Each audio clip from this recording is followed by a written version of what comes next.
ഈ കർക്കിടക മാസത്തിൽ എൻ്റെ ഡാൻസ് ക്ലാസ്സിലോട്ട് ഒരു കുഞ്ഞതിഥി വന്നിട്ടുണ്ട്. ഇത്ര പോകുന്നൊരു അതിഥിയാണ്. ഇതാണ് എൻ്റെ ക്ലാസ്സിലുള്ള പുതിയൊരു അതിഥിയായിട്ട് വന്നത്. ഹനുമാൻ സ്വാമിയാണ്.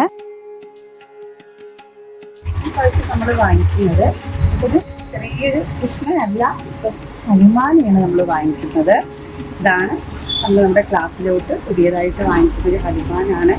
അപ്പോൾ നമ്മൾ സ്ഥിരമായിട്ട് വാങ്ങിക്കുന്ന ഷോപ്പാണ്. അപ്പോൾ അതിൻ്റെ ഏറ്റവും പരിചയപ്പെടാം. 17 വർഷമായി ഈ കട ഓപ്പൺ ആക്കിയിട്ട് അമ്പലങ്ങളിലേക്കും പിന്നെ നിങ്ങളെ ഇങ്ങനത്തെ ആവശ്യങ്ങളൊക്കെ നമ്മളോട് പറഞ്ഞാൽ നമ്മൾ ഉണ്ടാക്കി തരും. കടയുടെ പേര് കല്യാണം. കോഴിക്കോട് റെയിൽവേ സ്റ്റേഷനിൽ വരുമ്പോൾ സിറ്റി സ്റ്റാൻഡിലോട്ട് പോകുന്ന കോപ്പർ ബസാർ. അപ്പം നമുക്ക് നമ്മുടെ ഈ പുതിയ അതിഥിയെ നമ്മൾ ചെയ്യിപ്പിക്കാം.